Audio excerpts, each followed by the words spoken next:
Kasi, kaya napakalaga ng birthright may karapatan kang angkinin yung para sa iyo. Kay Kristo. Kay Kristo, ipinangako yung restoration ng lahat ng ito. Are you with me? Okay. So let's leave number 1. Number 2. Number 2. Sana kinuha niyo po yan. You can read those.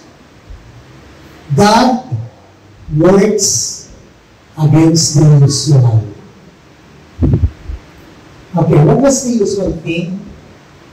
The usual thing to happen was Esau to receive the blessing. Tama? What was the usual thing that should happen? That should have had happen? Jacob should have had suffered because of his deception. Tama? Yun dapat ang nangyari. Sinungaling yan. Magkasapakat sila ng nanay niya. Manluloko yan. Dapat siya yung naparusahan. Dapat in the end, si Esau pa rin yung blessed above Jacob. That was the usual thing. But you see, God, yan tayo kasabihan sa English, God moves in mysterious ways. That's why the title of the message is, the second is, mystery. It's still a mystery to us. Bakit ganito kumilos ang Diyos? Meron tayong inaasahang takbo ng mga pangyayari. Alam nyo, nagpapasalamat ako na ang Diyos natin, hindi katulad ng mga Pinoy teleserye. Hindi ba? Mga Pinoy teleserye, unang kabanata pa lang, parang alam na kung ano mangyayari. Walang kakwenta-kwenta. Walang ka-surprise. Dito sa bagay nito, hindi pa ako mahilig sa mga, sa Koreano, Pero dito na-appreciate ko yung mga Korean teleserye. Ang twist ng mga istorya nila, grabe. Hindi mo inaasahan, akala mo, ito na yun, ito na mangyayari. Biglang may twist. Ganun ang Diyos natin. Ganun ang Diyos natin. Ang Diyos natin mahilig sa sorpresa. Ang Diyos natin mahilig sa mga bagay na hindi inaasahan, hindi mo akalain mangyayari, pero ginagawa niya. Okay, ang tawag dyan? Yes, ang tawag dyan, the sovereignty of God. In Tagalog, Diyos na nakapamayani o Diyos na nakapangyayari. Ibig sabihin, nakapamayani siya sa ibabaw ng anumang bagay. Anumang gusto niya, kaya niya salagin yan.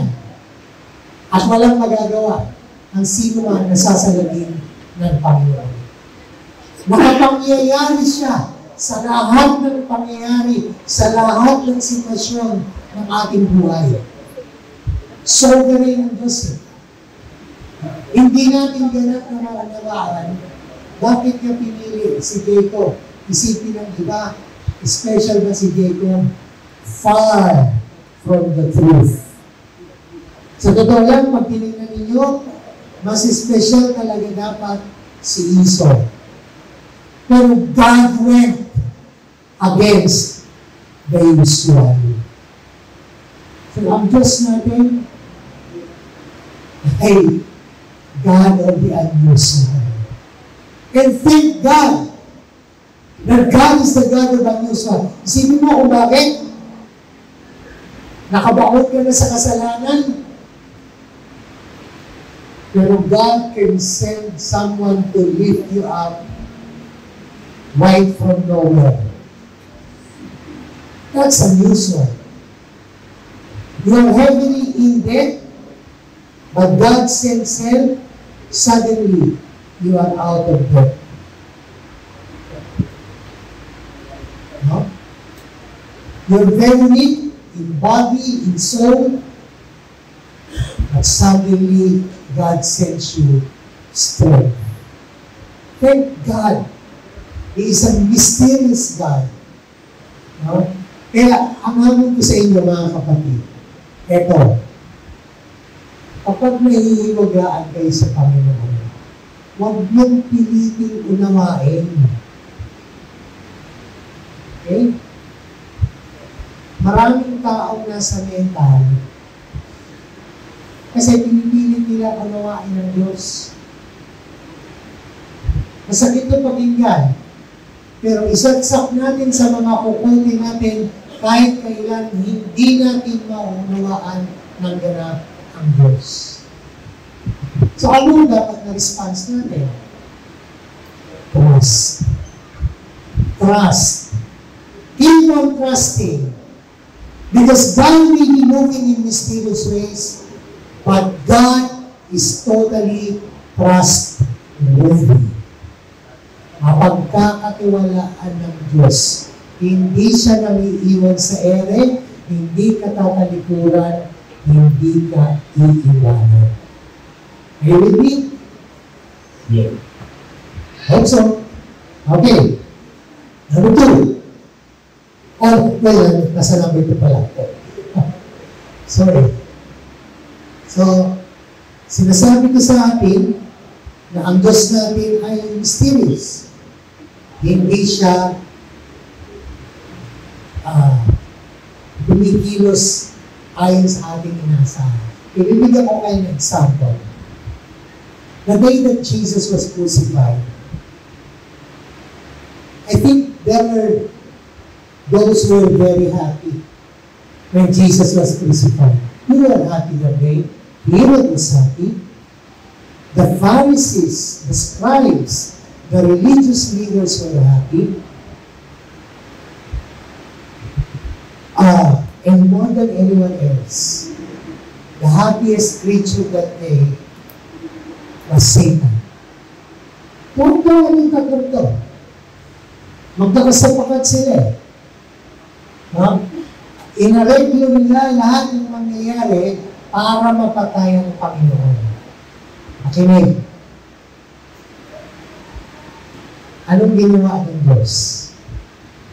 Ang ginawa ng Diyos, yung kamatayan ni Kristo sa krus, ang ginamit niyang pantubos sa ating mga kasalanan. God can save us from sin some other ways.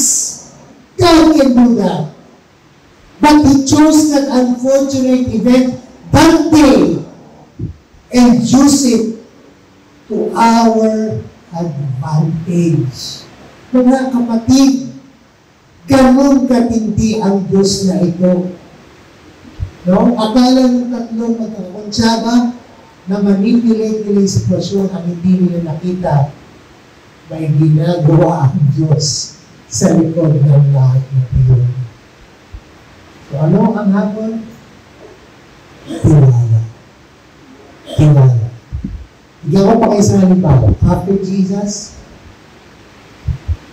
yung karamihan sa mga apostoles namatay sa pamamagitan ng pagpapatilis ng dugo. Ayon sa tradisyon, ang isa lang na hindi namatay na martir, si San Juan, yung sumulat ng Ebanghelyo. Pero yung 11, pati yung pumalit kay Judas, hindi, 12, hindi lang naging isa. Kasi 12 originally, namatay si Judas, tapos puwera si San Juan, so may natitira pa 10. Pero pinalitan si Judas ni Matias, and then sunod si Pablo. No? So technically, ang apostol ay 13, hindi lang 12. Pero originally, Act 12, nang mamatay si Judas. Okay, makinig. Lahat ng yan, namatay sa pagpapatilis ng dugo. Pero alam niyo ba? Ang tawag doon ang dugo ng mga martir ang binhi ng iglesia. The blood of martyrs is the seed of the church. Listen, kung walang nagpakamartir, namatay at nagpatulo ng dugo para sa pananampalataya, wala tayo dito ngayon. Kung walang tao na pumili na ipaglaban ang salita ng Diyos noong mga unang panahon, wala tayo dito ngayon. Kung walang nagsakripisyo para sa mga aral ng simbahan, wala tayo dito ngayon. May nagpatuloy ng dugo. Hindi lang ang Panginoon, kundi yung mga sumunod sa Kanya. Okay? So God works against the usual. Remember that. And we have to trust Him for that. Number 3, finally. God's blessing is not devoid of struggle. Ang pagpapala ng Diyos ay hindi nangangahulugan, wala nang pakikibaka na kailangan gawin ang tao. Okay?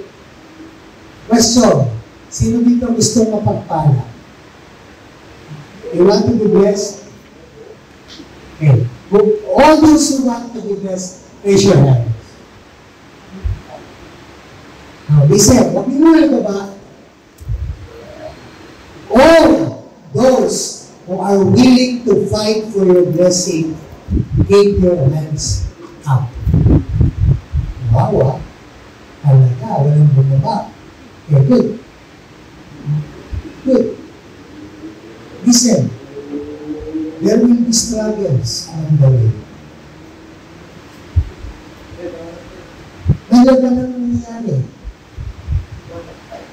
At kailangan mo ipaglaban yung para sa iyo. Sa mundong ito, kailanman hindi pinangako ng Diyos na puro ginhawa. Ang ipinangako ng Diyos, sasamahan kita sa hirap at ginhawa. Yun ang pinangako ng Diyos. Pero hindi niya sinabi sa akin, you will be problem-proof the moment you follow my son. God never promised that. Don't be fooled by empty promises. Huwag tayong panunoko. Okay? In Genesis chapter 32, verses 22 to 31, we find Jacob wrestling with God. Sabi doon, angel of the Lord. Tama? Ginamit angel of the Lord. Nakipag-wrestling. No? Nakipag-wrestling si Jacob. At anong ginawa niya?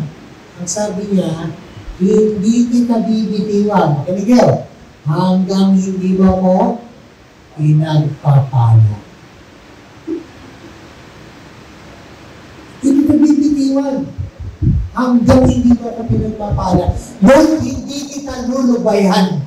Lord, hindi ako titigil sa kakakatok, sa kakahingi, sa kakapanalangin, hanggang hindi mo ako pinagpapala. Too often, we give up too early. Ano ibig sabihin? Madalas nahihilin tayo, pero dahil medyo nagtatagal hindi tayo sinasagot, nag-give up na tayo bago pa natin tanggapin yung sagot sa ating panalangin. So the challenge is, keep on fighting, keep on praying, keep on believing that a blessing is really yours to claim, but you will have to fight for it. So Jacob wrestled not only with the Lord, but also Jacob wrestled with fear of Esau before the blessing of restoration. Bakit sila magkasundo? May takot si Jacob eh. May takot siya na baka hindi pa rin siya napapatawad ng kuya niya. Pero head on, Hinarap niya yung takot niya. Hinarap niya yung takot niya. At nagkaroon ng restoration sa kanila ni Esau. Mga kapatid, we tend to settle thinking that perhaps the blessing is for others, but not for us. Pag nakakarinig kayo ng mga patutuo dito sa harapan, nasa isip niyo ba, para sa akin din yun? Or, para siguro sa kanya lang yun, talagang siya lang yung bless. That should be our mentality. Our mentality should always be, God, listen, is more than willing to bless you. God is more than willing to bless you. Mga kapatid, in fact, He already gave you the greatest gift. Blessed na tayo eh. At dahil blessed na tayo, wala nang hindi pa maibibigay ang Panginoon. Romans 8:42. If God was able to give His Son, how much more can He not give to us everything? Kung binigay niya na yung pinakadakilang regalo sa pamamagitan ng kanyang anak, wala na siyang hindi pa maibibigay sa atin. Let me end by saying, God is going to restore. Hello? God is going to restore. God is going to work beyond your wildest dreams. God is preparing His blessing for you. God bless you.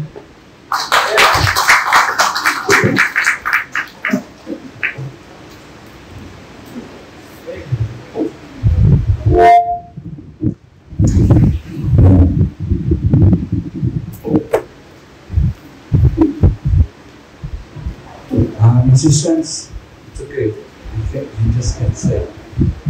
You know tayo mag-music, you know tayo tutugtog. I just want us to linger doon sa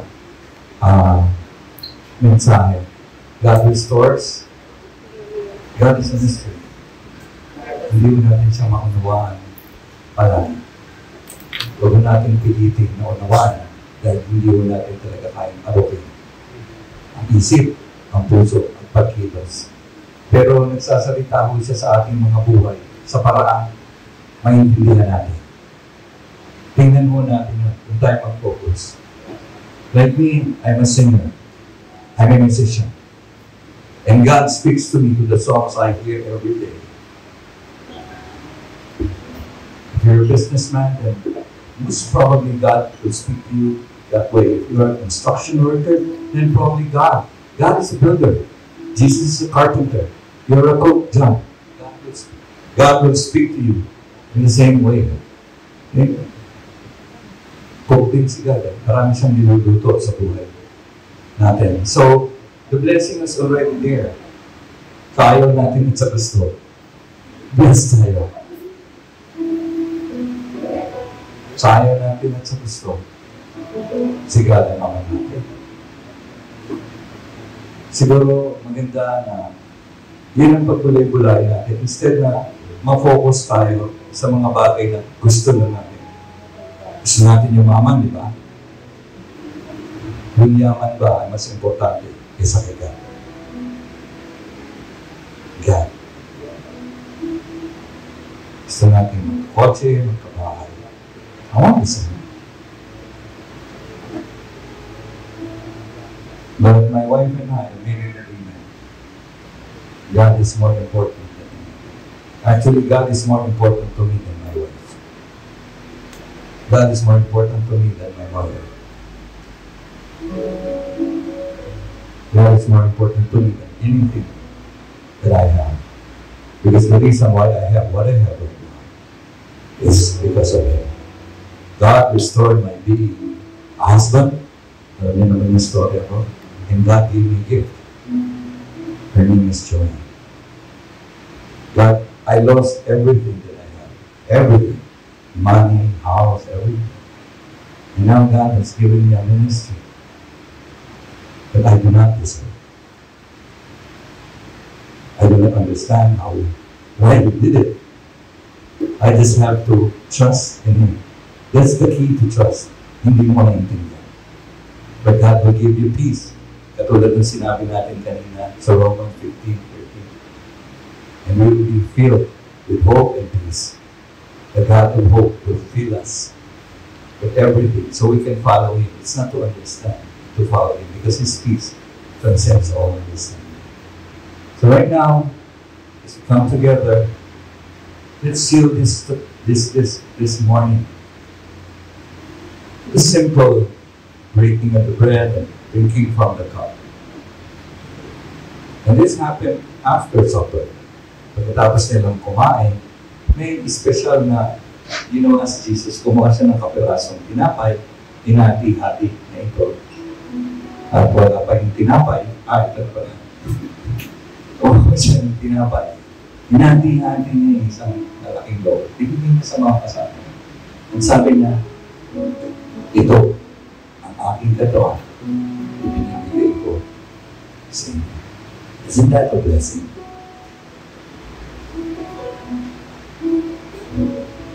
Isn't that a blessing? Tingin niyo, blessing yung binigay ni Kristo sa sarili niya para sa akin. What else? Kaya sabi ni Bishop, ano pa ba ang hindi pwede ibigay ni Lord? Ni God, binigay niya yung pinakahigit sa lahat, yung anak niya, yung bugtong ng anak. Ano pa niya pwede ibigay? We just have to change the way we think. Okay? Just have to change the way we think. Kayang ibigay ni Lord lahat. And it doesn't matter kung sino tayo. Because when God blesses us, we will change. We just have to. At kailangan lang makita na, ito ba yung blessing ni Lord o blessing ng demonyo? The enemy can bless. And that is attraction to us. Kasi gusto natin yung blessing. The enemy can bless. But the blessing of the enemy will pull us away from God. The blessing of God will draw us closer to Him. So mag-ingat tayo. Makikita niya, ang blessing ni Lord naglalapit sa atin. Nagkakaroon ng restoration. Hindi mo natin maunawaan. Tanggapin natin dahil nagtitiwala tayo. Dahil kinalala natin ang Diyos. The reason why Jesus said, I'm giving you my body. He wants His disciples to know Him better more than the time He has spent with them and them spending with Him. He wants a continuous relationship kahit babalik na siya sa langit. Kaya nga binigyan niya kanyang Spirit.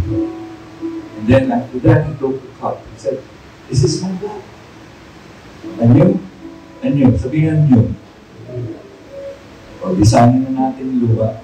There's a new covenant. The old covenant is absolute.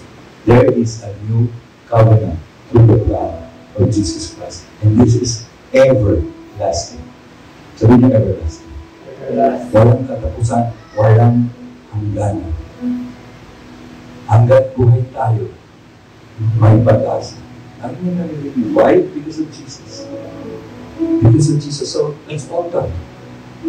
Tapusin natin ang ating family gathering sa pagpapaalala sa ating mga sarili na may ginawa na ang Diyos para maging bukas ang lahat para sa ating at matanggap natin ang pagpapala ng langit. Kumain at uminom po tayo.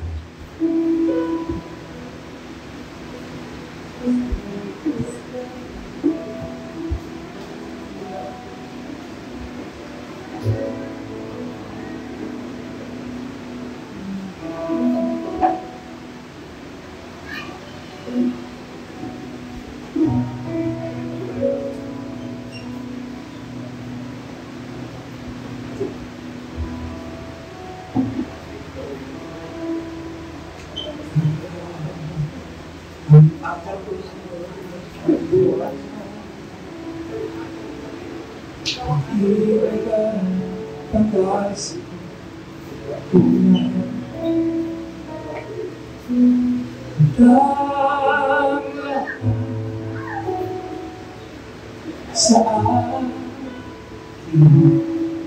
sa presensya laging buhay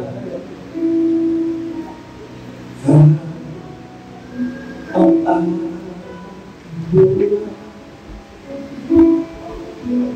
Ikaw ang pangarap ko, ikaw at ang maging katulad ko. Dakila kong Diyos, kaibigan at Panginoon. Sa aking awit, papupurihan ka. Taas kamay hawayan, dakila ka. Sa isip, puso't kaluluwa, manwalhatian ka, O Diyos, dakila ka. Salamat sa Panginoon sa awit niya. Yan po yung simula ng aking may bahay. Hindi po namin nakalain na makakasulat kami ng awitin para sa Panginoon. And because of His grace, love, and intention of bringing down heaven here, we have to live in the midst of heaven. Lahat pwede niyang ibaba mula sa langit dito sa lupa. Kasi ibinaba at pinababa ang kanyang bugtong na anak para maunawaan natin kung ano ang langit.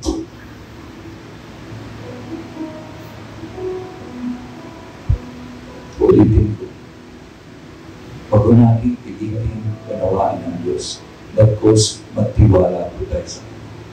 Kasi hindi siya taga rito. Nagalangin po siya. At nais na maranasan natin ang langit dito sa lupa. Para pagdating ng panahon, makapilang natin siya. Alam na natin paano mamuhay sa langit. Kapatid, inaalok tayo ng Diyos. Mamuhay tayo na parang nasa langit. Mahal po tayo.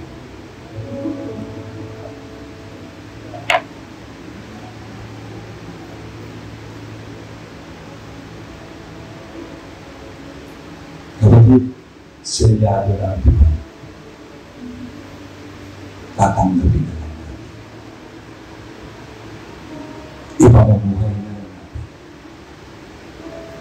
At ipamumudbud natin sa ibang tao na hindi pa nakakilala kay Jesus. Ang tanging tagapagligtas at Panginoon. Ang tanging tagapagligtas. Yun ang buhay.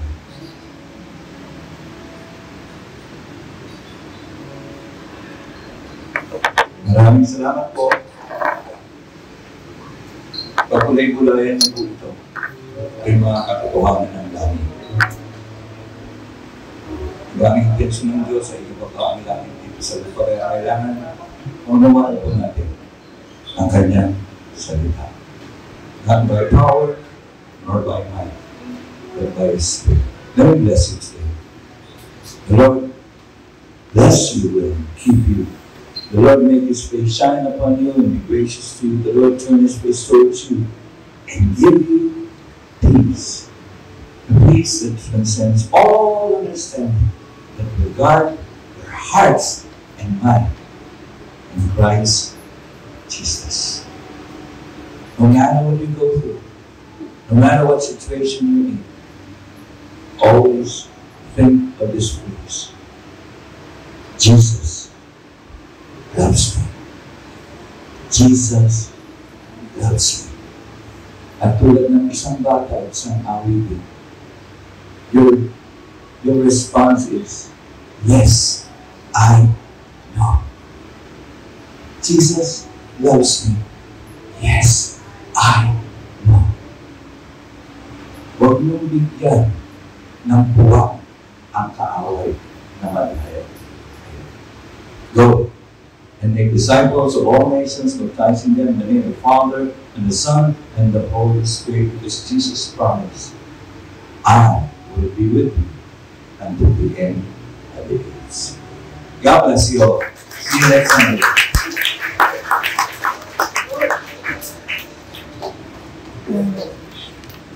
Okay. Pwede yung kayo magsayo kahit kung nandun po. Kasi nasisimple lang mo ni Lord ang buhay natin.